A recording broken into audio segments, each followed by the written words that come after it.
Hello everyone, कैसे हैं आप। उम्मीद है आप सब खैरियत से होंगे। आज हम पढ़ेंगे chapter number 4 rotational and circular motion का topic moment of inertia for single particle and moment of inertia for two particle system in extended और रिजिड बॉडी। ठीक है, तो आज के हमारी जो है टॉपिक ऑफ डिस्कशन ये दो टॉपिक हैं। ठीक है, तो इनको जो है हम डिस्कस करेंगे। तो आइए चलते हैं आज के इस लेक्चर की तरफ। सबसे पहले हम मोमेंट ऑफ इनर्शिया को डिस्कस करेंगे। मोमेंट ऑफ इनर्शिया के लिए हम कंसीडर करते हैं कि एक बॉल है और बॉल जो है ये बॉल बिहेव करता है एज अ पॉइंट मास है। तो इसका हमने क्या करना है, मोमेंट ऑफ इनर्शिया कैलकुलेट करना है। ठीक है, अब ये पॉइंट मास जो है ये मूव कर रहा है around under axis of rotation. Axis of rotation किसको कहते हैं? एक्सिस ऑफ रोटेशन हम कहते हैं कि एक लाइन जिसके अराउंड कोई भी ऑब्जेक्ट जो है वो क्या करे, मूव करे। ठीक है, मतलब अगर एक ऑब्जेक्ट किसी भी जो है वो पॉइंट के अराउंड क्या कर रहा है, मूव कर रहा है, तो उस पॉइंट पे जो स्ट्रेट लाइन होगी उस लाइन को हम कहते हैं कि ये लाइन क्या है, एक्सिस ऑफ रोटेशन होता है। ठीक है, तो ये पॉइंट मास है, इस पॉइंट मास का रिवॉल्व कर रहा है, यहाँ रोटेशनल मोशन में है और वो इस एक्सिस के अराउंड रोटेट कर रहा है, तो इसको एक्सिस ऑफ रोटेशन कहते हैं। अब इस पॉइंट मास का जो है हमें क्या करना है, रोटेशनल इनर्शिया को कैलकुलेट करना है।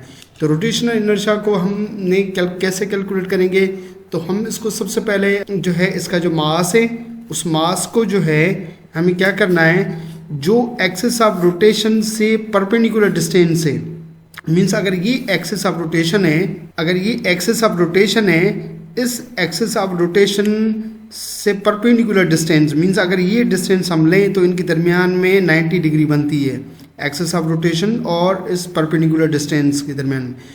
तो इस परपेंडिकुलर डिस्टेंस का स्क्वायर और उसको मल्टीप्लाई करेंगे इस मास से, तो हमें रोटेशनल इनर्शिया मिल जाएगा। तो रोटेशनल इनर्शिया को हम डिफाइन करते हैं the product of mass of a body and square of it's perpendicular distance from the axis of rotation. जो प्रोडक्ट होगा मास ऑफ बॉडी का और square of it's perpendicular distance, ये जो परपेंडिकुलर डिस्टेंस है आर, इसका स्क्वायर कहाँ से, एक्सिस ऑफ रोटेशन से। ठीक है, तो एक्सिस ऑफ रोटेशन से परपेंडिकुलर डिस्टेंस और जो मास का प्रोडक्ट होगा उसको मोमेंट ऑफ इनर्शिया कहते हैं। मोमेंट ऑफ इनर्शिया को हम शो करते हैं आई से। ठीक है, और ये आई बराबर किसके होगा, एम आर स्क्वायर के। एम मास है, आर जो है ये परपेंडिकुलर डिस्टेंस है। ठीक है, मोमेंट ऑफ इनर्शिया को एंगुलर मास भी कहते हैं और इसको रोटेशनल इनर्शिया भी कहते हैं। ठीक है, और ये एंगुलर मास या रोटेशनल इनर्शिया या मोमेंट ऑफ इनर्शिया ये डिफाइंड होता है with respect to rotational axis के। ठीक है, क्योंकि हमने यहाँ पे अगर इस बॉल का रोटेशनल इनर्शिया हम डिस्कस कर रहे हैं तो इस एक्सिस ऑफ रोटेशन के विथ रिस्पेक्ट टू हम डिफाइन कर रहे हैं। जिस तरह से अगर आपके पास एक कार है, कार मूव कर रही है, तो कार के पास इनर्शिया है। ठीक है, और ये लीनियर मोशन में इनर्शिया किस वजह से, मास की वजह से। ठीक है, एग्जैक्टली इसी तरह रोटेशनल मोशन में भी आपके पास क्या होगा, ऑब्जेक्ट के पास क्या होगा, इनर्शिया होगा। वो इनर्शिया क्या करेगा, एंगुलर एक्सेलरेशन को रेजिस्ट करेगा, मीन्स एक्सेलरेट करने से क्या करेगा, रोकेगा। ठीक है, उसको अपोज करेगा। अंडरस्टैंड? तो एग्जैक्टली जिस तरह लीनियर मोशन में इनर्शिया होता है तो सेम उसी तरह जो है रोटेशनल मोशन में भी इनर्शिया होता है, उसको मोमेंट ऑफ इनर्शिया कहते हैं। और moment of inertia angular acceleration को रेजिस्ट करता है। इसको डिफाइन कैसे करना है, ये प्रोडक्ट है मास का। ठीक है, और आपके पास परपेंडिकुलर डिस्टेंस का, कहाँ से, perpendicular distance axis of rotation से जो परपेंडिकुलर डिस्टेंस है उसके प्रोडक्ट को हम मोमेंट ऑफ इनर्शिया कहते हैं। Mathematically I equal to M R square उसको लिखते हैं, और I moment of inertia, M is the mass of each particle, R is a perpendicular distance from axis of rotation. SI unit क्या होगा, mass का unit kilogram और R distance है तो मीटर, लेकिन यहाँ पे स्क्वायर है तो ये मीटर स्क्वायर होगा, तो किलोग्राम मीटर स्क्वायर इसका एसआई यूनिट है। डायमेंशन क्या है, M L square T power 0। M mass है तो मास का dimension capital M multiply R metre इसका यूनिट है, तो हम इसकी जगह पे कैपिटल एल रखते हैं और उसको स्क्वायर कर देते हैं। टी हमारे पास यहाँ पे कोई क्वांटिटी नहीं है, तो टी जो है हम उसके ऊपर पावर ज़ीरो दे देते हैं। टी के ऊपर पावर 0 है, इसका मतलब है ये बराबर किसके होता है, 1 के। तो किसी भी क्वांटिटी पर अगर पावर 0 है तो 1 के बराबर होगा और 1 मल्टीप्लाई हो जाएगा इसके, तो वही ml² होगा। तो हमने ml² को t पावर 0 करके हमने रख दिया है, ठीक है। अब मोमेंट ऑफ इनर्शिया डिपेंड किसके ऊपर कर रहा है? मोमेंट ऑफ इनर्शिया 3 फैक्टर पर डिपेंड कर रहा है। वो फैक्टर कौन कौन से हैं? वो फैक्टर है shape and size of the body की शेप और साइज क्या है? बॉडी स्फीयर है, ठीक है। अगर ये सिलेंडर है तो इसका मोमेंट ऑफ इनर्शिया डिफरेंट होगा। अगर हम कहते हैं कि जस्ट एक आपके पास रॉड है तो इसका मोमेंट ऑफ इनर्शिया डिफरेंट होगा। अगर हम कहते हैं कि हमारे पास जो है एक बाउल की शेप का कोई ऑब्जेक्ट है तो यहाँ पे मोमेंट ऑफ इनर्शिया डिफरेंट होगा। अंडरस्टैंड? तो shape and size of body पर मोमेंट ऑफ इनर्शिया डिपेंड करता है। डेंसिटी ऑफ द बॉडी की डेंसिटी क्या है? जो डेंसिटी इनकी होगी मोमेंट ऑफ इनर्शिया भी उस हिसाब से होगा। एक्सिस ऑफ रोटेशन पर डिपेंड करता है।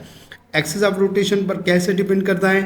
क्योंकि ये एक्सिस ऑफ रोटेशन हम कहाँ चूज़ कर रहे हैं इस पर डिपेंडेंट है।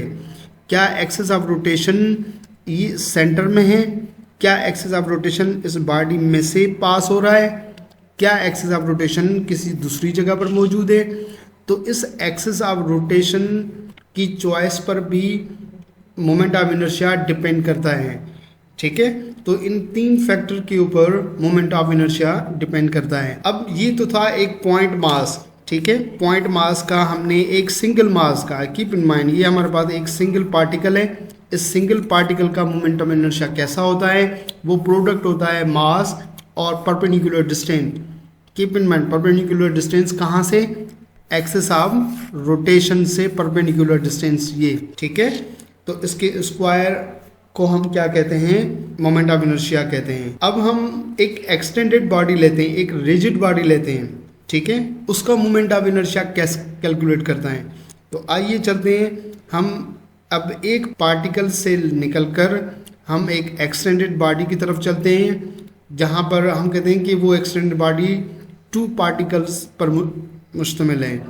तो moment of inertia for more than single, यहाँ हम कहते हैं कि 2 पार्टिकल सिस्टम के लिए हमने कंसीडर किया कि एक रिजिड बॉडी है, ठीक है। यहाँ हम कहते हैं कि ये एक्सटेंडेड बॉडी है, ठीक है। ये एक्सटेंडेड बॉडी है।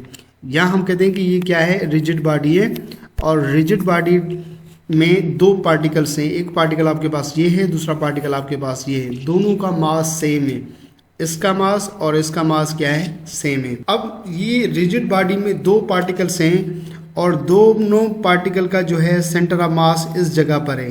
इस जगह पर क्या है? सेंटर ऑफ मास है, जहाँ पे हमने एक्सिस ऑफ रोटेशन को चूज किया है। हमने एक्सिस ऑफ रोटेशन को चूज किया कहाँ पर? सेंटर ऑफ मास पर। अब इस एक्सिस ऑफ रोटेशन से हमें इन दोनों बॉडीज का मोमेंट ऑफ इनर्शिया कैलकुलेट करना है। तो कैसे कैलकुलेट करेंगे? इसका तरीका यह है कि सबसे पहले हमने क्या करना है? इसका रोटेशनल इनर्शिया कैलकुलेट करना है। इसके बाद इसका रोटेशनल इनर्शिया कैलकुलेट करना है। फाइनली इस के दोनों को हमने क्या कर देना है? प्लस कर देना है। मतलब हमें क्या करना है? सम करना है। अब रोटेशनल इनर्शिया बेसिकली क्या है? ये प्रोडक्ट है, ठीक है, किसका? मास का और परपेंडिकुलर डिस्टेंस का, square of the perpendicular distance का। अब यहाँ पे कितने प्रोडक्ट हो गए? यहाँ पे 2 हो गए। एक इसका प्रोडक्ट होगा, दूसरा इसका प्रोडक्ट होगा। तो इन दोनों के प्रोडक्ट्स को, ठीक है, मतलब ये इस प्रोडक्ट को, इन दोनों के प्रोडक्ट्स को हमें क्या करना है? सम करना है। तो सम की साइन हम कैसे लिखते हैं? हम इस तरह लिखते हैं, इसको कहते हैं समेशन। तो यहाँ पर हम मोमेंट ऑफ इनर्शिया को कैसे डिफाइन करें?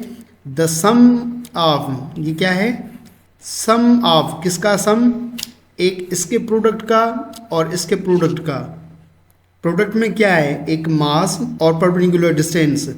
तो इस जगह पे इस बॉडी के लिए, इस एक्सटेंडेड बॉडी के लिए मोमेंट ऑफ इनर्शिया कैसे डिफाइन करना है? The sum of products of mass, ठीक है। द सम ऑफ किसका सम? प्रोडक्ट्स का प्रोडक्ट किसका, मास और परपेंडिकुलर डिस्टेंस का, square of the perpendicular distance का, इसको हम कहते हैं कि ये रोटेशनल इनर्शिया है। कैसे, the sum of product of mass of each particle, हर पार्टिकल का मास, ठीक है, with the square of its distance from the axis of rotation. जो एक्सिस ऑफ रोटेशन से, मतलब ये मैं इसको क्लियर करता हूं, तो एक इसका प्रोडक्ट, ठीक है, एम आर स्क्वायर, और एक इसका प्रोडक्ट एम आर स्क्वायर, इन दोनों प्रोडक्ट्स का क्या करना है, हमें सम करना है। तो sum of product of mass of each particle with the square of its distance from axis of rotation, ये एक्सिस ऑफ रोटेशन है, इससे परपेंडिकुलर डिस्टेंस, ये जो आर स्क्वायर है ये इसके लिए परपेंडिकुलर डिस्टेंस, और ये जो आर स्क्वायर है ये इसके लिए परपेंडिकुलर डिस्टेंस। हम कहते हैं कि ये R1 है और ये आपके पास क्या है, R2 है। तो ये इसकी स्टेटमेंट समझ में आई आपको, एक्सटेंडेड बॉडी और रिजिड बॉडी के लिए। तो क्या करना है, हमें इन दोनों के प्रोडक्ट्स को क्या करना है, हमें सम करना है। तो हम यूँ लिखेंगे I = समेशन mr², ठीक है। तो ये मोर देन सिंगल पार्टिकल, एक पार्टिकल से ज़्यादा पार्टिकल हो, 2 हो, 3 हो, पूरी बॉडी हो, उन सब का जो है रोटेशनल इनर्शिया इस फार्मूले के थ्रू हम कैलकुलेट करेंगे, ठीक है। 2 particle each at a distance 1/2L from the axis of rotation, means in दोनों पार्टिकल्स के दरमियान में टोटल डिस्टेंस क्या है, L है, लेकिन हाँ ये रोटेट कर रहा है इस एक्सिस से, तो ये L हाफ एक हो जाएगा, तो R1 हम कहते हैं 1/2L, और एक हाफ इस तरफ हो जाएगा, R2 = 1/2L के बराबर होगा। R1 1/2L के और R2 भी 1/2L के, ठीक है। तो इन दोनों का जो है हम कहते हैं कि इसका रोटेशनल इनर्शिया I1 और इस पार्टिकल रोटेशनल इनर्शिया आपके पास क्या है, I2 है। तो टोटल रोटेशनल इनर्शिया किसके बराबर होगा, I के, मीन्स I = I1 + I2 के बराबर होगा। अब I1 जो है हमें देखना है कि I1 का मास m है और इसका परपेंडिकुलर डिस्टेंस क्या है, R2। तो हम यूँ लिखेंगे कि I = सम किसका, प्रोडक्ट्स का, मास और स्क्वायर ऑफ द डिस्टेंस का। अब इसमें कितने प्रोडक्ट्स हैं, 2, इस पूरे में 2 प्रोडक्ट्स हैं, ठीक है। ये सम किसका है, क्योंकि 2 बॉडीज़ हैं आपके पास, 2 पार्टिकल हैं m, एक ये बॉडी और दूसरी, तो इनका सम है। तो m मास इक्वल है, तो मैंने दोनों में mm रखा, लेकिन डिस्टेंस हम कहते हैं कि R1² प्लस आपके पास क्या है, R2। R1 किसके बराबर है, 1/2L के, तो इस R1 की जगह पर L/2 रखें, और R2 भी 1/2L के बराबर है, तो वो आपको रखना है। तो ये किसके बराबर होगा, हम कहते हैं कि मास आपके पास ये वही सेम, और R1 की जगह पर मैंने क्या रखा, L/2² कर दिया, ये मास वही सेम, ठीक, और R2 की जगह पर मैंने L/2 रख के R² है, तो अब मैंने यहाँ पे होल² में रख दिया, ठीक है। मास सेम दोनों में, L जब होल² इन दोनों में ख़त्म करेंगे तो L²/2 का हो जाएगा 4, और इस वाली में भी आपके पास क्या है, मास सेम, और जब ये होल² हम ख़त्म करेंगे तो हमारे पास क्या होगा, L²/4। अब दोनों में जो है हम कहते हैं कि मास को आप भले कॉमन ले लो, ओके, बाकी एलसीएम इसका 4 होगा, L² + L² होगा, तो हम कहते हैं कि ये 2L²/4। अब 2 का 4 के ऊपर 2 हो जाएगा, तो आपके पास बाकी क्या बचेगा, I = mL²/2 बचेगा। इसको हम यूँ भी लिखते हैं 1/2, ओके, बाकी ये mL²। तो ये हुआ rotational inertia for 2 particle system, means एक एक्सटेंडेड बॉडी है, एक रिजिड बॉडी है, जो कि 2 पार्टिकल्स के ऊपर मुश्तमिल है, और वो दोनों पार्टिकल उसके सेंटर ऑफ मास से, ठीक है, सेंटर ऑफ मास से वो क्या कर रहे हैं, रोटेट कर रहे हैं। इसका मतलब है कि उनका एक्सिस ऑफ रोटेशन कहाँ से पास हो रहा है, सेंटर ऑफ मास से पास हो रहा है, ठीक है। तो ये रोटेशनल इनर्शिया हुआ for 2 particle system for extended body और रिजिड बॉडी, ठीक। लेकिन अगर हम कहें कि एक्सिस ऑफ रोटेशन अब सेंटर ऑफ मास से पास नहीं हो रहा, मतलब ये जो पॉइंट थी ये सेंटर ऑफ मास की पॉइंट है, ठीक है, अब axis of rotation centre of mass पर नहीं है। इसका जो है किस तरह से कैलकुलेट करना है रोटेशनल इनर्शिया, किस तरह से हम कैलकुलेट करेंगे कि अगर आपके पास एक बॉडी के सेंटर, एक बॉडी के में से एक्सिस ऑफ रोटेशन क्या हो रहा है, पास हो रहा है, ठीक है। तो आइए चलते हैं, अब देखते हैं कि इस केस के अंदर हमने किस तरह से टोटल रोटेशनल फाइंड आउट किया है। हमने ये कहा कि अब इस बॉडी का मास m है, दोनों का मास भी सेम है, ये सेंटर ऑफ मास है, पॉइंट जहाँ जिसका टोटल मास इस पॉइंट पर कंसंट्रेट करता है। अब रोटेशनल इनर्शिया इसके लिए I1, ओके, और इसके लिए हम कहते हैं कि I2। Keep in mind rotational inertia बराबर किसके है, mr² के लिए बराबर होता है, ठीक है, फॉर सिंगल पार्टिकल की बात कर रहे हैं। अब आप देखें कि r क्या है, परपेंडिकुलर डिस्टेंस से इस बॉडी के लिए, ये जो बॉडी है, ये बॉडी है, इस बॉडी के लिए परपेंडिकुलर डिस्टेंस क्या है, एक्सिस ऑफ रोटेशन से, ठीक है, मींस अगर ये बॉडी है, ये एक्सिस ऑफ रोटेशन है, इसके अराउंड क्या कर रही है, रोटेट कर रही है, तो ये बॉडी एक्सिस ऑफ रोटेशन से लेकर बॉडी तक जो डिस्टेंस है ये r है। इस बॉडी के लिए ये r क्या है, r तो है ही नहीं, क्योंकि एक्सिस ऑफ रोटेशन बॉडी में से पास हो रहा है, तो इस केस के लिए r क्या है, 0। जब r 0 रखेंगे तो 0 × m, तो रोटेशनल इनर्शिया क्या हो जाएगा, 0। तो मतलब ये है कि ये I1 किसके बराबर हो जाएगा, 0 के बराबर हो जाएगा। बाकी इस बॉडी I2 के लिए अब आप खुद समझ सकते हैं कि किस तरह से रोटेशनल इनर्शिया निकलेगा। ये एक्सिस ऑफ रोटेशन है, ठीक है, ये वाला बॉडी में से पास हो रहा है, तो इस जगह से लेकर इस तक परपेंडिकुलर डिस्टेंस कितना है, ये L है, ठीक है। इसको क्लियर करते हैं, ओके। तो ये टोटल रोटेशनल इनर्शिया है। अब टोटल रोटेशनल इनर्शिया दो बॉडीज के लिए किसके बराबर होगा, sum of product of mass and perpendicular distance बराबर होगा mr1 + mr2², क्योंकि दो बॉडीज हैं। अब इसमें यह है कि r1 जो है वो 0 है। r1 क्यों 0 है, मैंने अभी यह समझाया, क्योंकि एक्सिस ऑफ रोटेशन से लेकर इस बॉडी का कोई डिस्टेंस नहीं है, क्योंकि खुद एक्सिस ऑफ रोटेशन बॉडी में से पास हो रहा है। तो इस केस के लिए r1 क्या है, 0 है, तो मैंने यहाँ पे 0 रखा। बाकी mr², अब इस बॉडी 2 के लिए r2 क्या है, बेटा r मैंने दोबारा बता रहा हूँ कि एक्सिस ऑफ रोटेशन से लेकर बॉडी तक जो डिस्टेंस है परपेंडिकुलर, वो r है। तो इस से लेकर इस बॉडी तक ये जो परपेंडिकुलर डिस्टेंस है, ये आपके पास r है, r2, और ये कितना है, एक्सिस ऑफ रोटेशन से लेकर बॉडी तक, ये बराबर है L के। तो R2 किसके बराबर हुआ, L के। तो इस R2 की जगह पर मैंने L रखा और होल स्क्वायर कर दिया। तो टोटल रोटेशनल इनर्शिया किसके बराबर हुआ, mL² के बराबर हुआ फॉर 2 पार्टिकल सिस्टम। लेकिन कीप इन माइंड, जब एक्सिस ऑफ रोटेशन जो है किसी एक जो है पार्टिकल में से पास हो रहा है, ठीक है, या एंड ऑफ द रॉड, हम कहते हैं कि अगर एक रॉड लें तो इस रॉड के एंड पर जो है वो आपके पास क्या है, एक्सिस ऑफ रोटेशन, ओके। तो इस केस के लिए आपके पास क्या है, mL²। अच्छा, इसको सॉल्व करने के लिए इस केस को एक डिफरेंट मेथड भी है, उसको कहते हैं पैरेलल एक्सिस थ्योरम मेथड, ठीक है। इस थ्योरम के मुताबिक हमें क्या करना है, सॉल्व करना है। ये सेकंड मेथड है। अब पैरेलल एक्सिस थ्योरम में क्या है, सम में rotation inertia centre of mass से और plus total mass plus h²। h वो ही परपेंडिकुलर डिस्टेंस है, h क्या है, परपेंडिकुलर डिस्टेंस है, ठीक है, कोई डिफरेंट नहीं है। अब सेंटर ऑफ मास से जो एक्सिस ऑफ रोटेशन हमने, जो रोटेशन इनर्शिया हमने प्रीवियस केस में निकाला था, वो किसके बराबर था, 1/2 mL²। बाकी m टोटल मास किसके बराबर होगा, m। कितने बॉडीज हैं यहाँ पे, 2 है ना, तो 2 और ये आपके पास m, ठीक है। h जो है ये डिस्टेंस है, लेकिन सेंटर ऑफ मास से, कौन सा, सेंटर ऑफ मास पे जो एक्सिस ऑफ रोटेशन है, सेंटर ऑफ मास से लेकर बॉडी तक जो डिस्टेंस है वो आपके पास क्या है, h है। तो h² बराबर 1/2L, h² है तो 2m, 1 का स्क्वायर 1, 2 का स्क्वायर 4, L² सेम, तो 2 का 4 पे 2 मरतबा, बाकी 1/2 mL², ठीक है। ये बराबर होगा किसके, mH² के। अब 1/2 mL² और ICM की वैल्यू ये पैरेलल एक्सिस थ्योरम में हमें क्या करनी है, पुट करनी है। तो I = ICM की जगह पर ICM इसके बराबर है, तो वो मैंने रखा।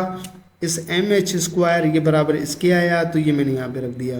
तो mL² आपके पास कॉमन निकालो, बाकी 1/2 + 1/2 मीन्स हाफ को हाफ के साथ ऐड करेंगे तो क्या मिलेगा, 1, वो 1 मल्टीप्लाई हुआ mL² से। अब आप देखें कि हमने जो सेकंड मेथड से जो हमने पैरेलल एक्सिस थ्योरम से जो रोटेशनल इनर्शिया हमने निकाला, वो एग्जैक्टली जो है वो जो सम वाले मेथड से हमने निकाला उसके बराबर आए हैं। ठीक है, तो ये दूसरा मेथड था रोटेशन इनर्शिया को कैलकुलेट करने का। अब इस तरह डिफरेंट बॉडीज का डिफरेंट रोटेशन इनर्शिया होगा, क्योंकि हमने पहले डिस्कस किया था कि रोटेशन इनर्शिया डिपेंड कर रहा है शेप और साइज पर, डेंसिटी पर और आपके पास एक्सिस ऑफ रोटेशन पर। तो ये हमारे पास डिफरेंट शेप्स है, इन डिफरेंट शेप्स के डिफरेंट जो है रोटेशन इनर्शिया है। अगर एक सॉलिड सिलेंडर है तो उसका ये है 1/2 mr²। आर क्या है यहाँ पे, आर आप ये कहें एक्सिस ऑफ रोटेशन से लेकर यहाँ तक जो डिस्टेंस है, जो रेडियस है, ये आपके पास क्या है, आर। ठीक है, अगर ये हुप है तो इस हुप का जो है वो एक्सिस ऑफ रोटेशन क्या है, 1/I = mr²। ये स्फीयर है, सॉलिड स्फीयर, तो इसका रोटेशन इनर्शिया क्या है, 2/5 mr²। इसी तरह एक रॉड है, रॉड का एक्सिस ऑफ रोटेशन उसके सेंटर ऑफ मास से पास हो रहा है, तो उसके लिए रोटेशन इनर्शिया ये है। और रॉड के एंड में अगर एक्सिस ऑफ रोटेशन हो तो उसके लिए जो है रोटेशन इनर्शिया ये है। तो आप देखें कि रोटेशन इनर्शिया या मोमेंटम इनर्शिया डिपेंड कहाँ पर कर रहा है, इन दोनों केसेस से आप देख लें। ठीक है, कि वो डिफरेंट आ रहा है क्योंकि axis of rotation different points पर है। इस केस के लिए भी देखें, ठीक है, और एग्जैक्टली इस केस में भी देखें कि रोटेशन इनर्शिया क्या है, डिफरेंट है। तो for different shape of the bodies and size have a different rotation inertia और momentum inertia। तो आई होप आज का लेक्चर ये आपको समझ में आ गया होगा। इन केस अगर कोई भी कंफ्यूजन है तो वो कमेंट बॉक्स में आप पूछ सकते हैं। अपना बहुत सारा ख्याल रखिएगा। यूट्यूब चैनल को सब्सक्राइब करें, लाइक भी करें और शेयर भी करें अपने दोस्तों के साथ। Thank you very much. अल्लाह हाफिज़।